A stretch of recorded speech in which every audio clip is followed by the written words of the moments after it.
Hello everyone, and welcome back to the Calvin Tobin Show. I am your host, Calvin Tobin. Today we have a lot to talk about, so let's get right into it.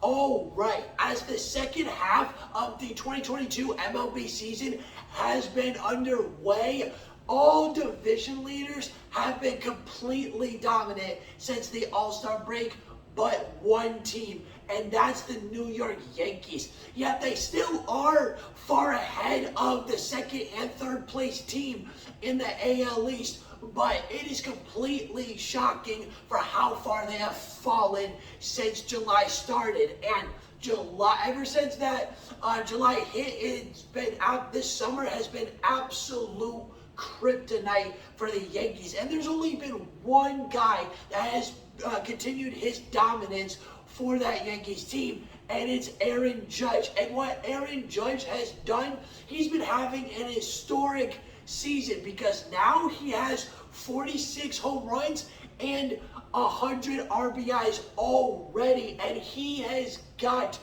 49 games left of the season to see what he can do left.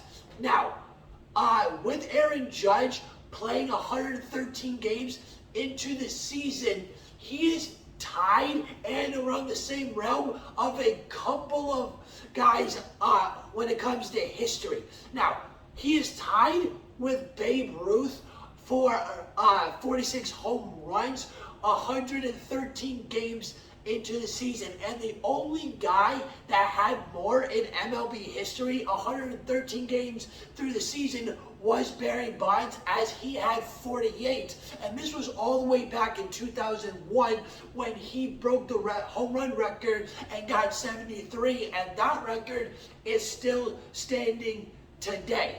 Now, with the Yankees, they're going through a lot of issues right now, and we're not used to seeing this kind of Yankees team based on this year. Yes, they are 71-42. Yes, they are still far ahead of the second place team.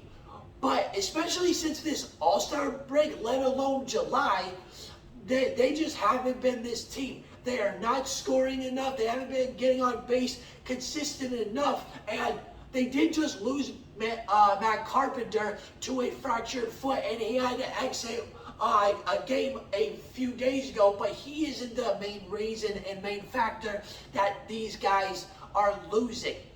The Yankees have been allowing too many runs while scoring very little. They are still scoring 5 runs a game, but they're still allowing more than what they're scoring. The opponents that they're playing, they're allowing like 5.5 or more runs per game of what they're playing. And August has been absolute kryptonite for them because they have only won twice through the 14 days that we have already played into August.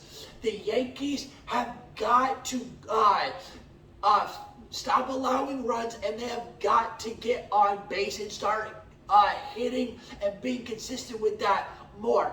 If they can get that figured out, their problems are solved maybe a little bit, and they can get back to their winning ways of what we were seeing before July even hit.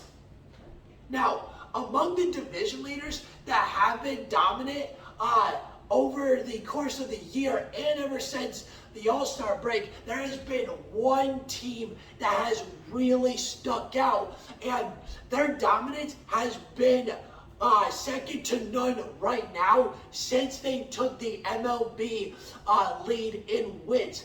And they have an MLB best record of 78-33. And the reason that they're so dominant right now is because of Mookie Betts' scoring ability, scorching these teams game in and game out, along with Julio Urias' pitching dominance, as he is not allowing a single run. And just as of recently, they've been on a really big hot streak because they just have now won 11 games in a row. And they swept a few teams within this 11-game win streak. They've swept the Giants, they swept the Padres, and they swept the Twins. Now, they have the chance to sweep the Royals, but they got 2 games left to go, counting playing tonight. Now, the other team that they did beat, other than the 4 teams I just listed of the Padres, Giants, and Royals, they beat the Colorado Rockies as well. And throughout this 11-game win streak, they have outscored their opponents at a ridiculous pace. They have outscored their opponents 78-28, which is winning each game on average of 7-2, and it's mostly because of 5 dominant hitters and 5 dominant guys right now. Mookie Betts, Trey Turner, Freddie Freeman, Will Smith, and Max Muncy. These guys have been second to none because they're all practically putting up the same numbers right now. And among these 5 hitters, they have each got 14, on average, 14 hits over these 11 games. And along with outscoring their opponents like crazy, each and every single one of these guys have scored 8 runs themselves, and let alone with scoring just for themselves. Each and every single one of them have also driven 8 RBIs each themselves, while on average going yard twice as well.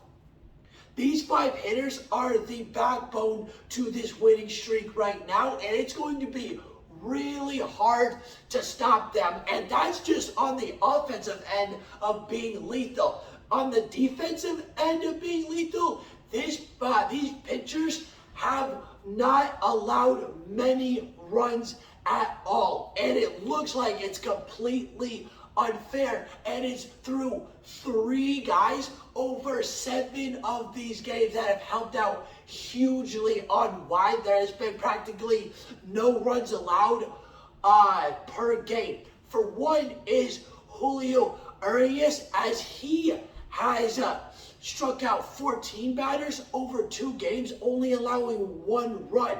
Gonsolin has struck out 15 batters over 3 games, allowing 6 runs. And last but not least, we got Anderson, who has struck out 6 batters, allowing 5 runs over 2 games. Like, it's a true all-star team now. When out of all this all-star expectation that we have been expecting all this time, it is being shown to you right now. And if you are missing out, it is such a bummer, because the Dodgers are at a lethal level right now.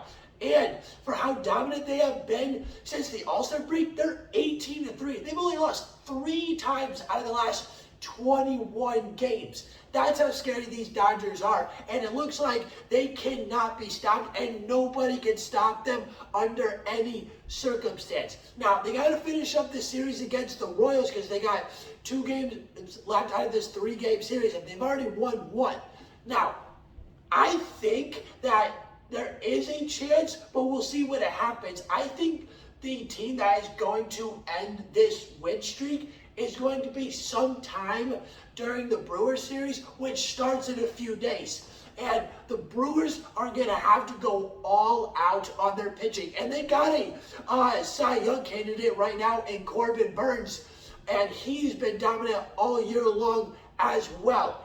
I think that there is a chance that when he pitches against them in that series, that might be the game that stops the red-hot Dodgers offense, because as of right now, nobody can slow them down, because they're scoring 7 to 9 runs per game. The Dodgers are very, very scary right now. Can they be stopped?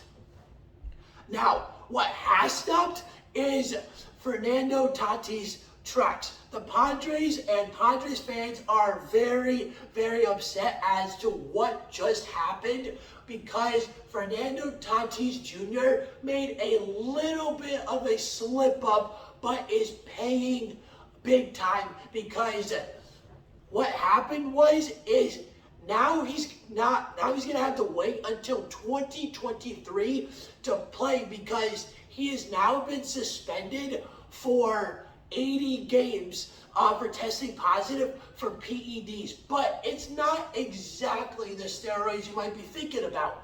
What happened is Fernando he just made that tiny little slip up, and it was something when he was just trying to cure something out of his body, and he was trying to cure ringworm out of his body. But the stuff that he was taking ended up having a banned substance called clostebol, and that's what cost Fernando Tatis Jr. the rest of the season and a quarter into 2023. Now, after his suspension was clear that he was going to be suspended for half a year, he ended up coming out with an apology saying that he made a huge mistake and that he is not this type of guy to cheat himself out of the game that he loves, and that he should have been way more cautious with reading thoroughly of what he was taking and read those ingredients a lot more carefully, because if he did that, this wouldn't have happened. But mistakes happen, and he was so excited to play with his new teammates, and I can't imagine how excited he was to play with Juan Soto. And this dude was a matter of a week or two out from coming back and playing the Padres, and then the Padres lethalness for themselves would have probably went to a whole new level because we're all waiting for this big three to happen. Now we're going to have to wait until there's about 35-40 games played into the 2023 season before we get to see these guys play.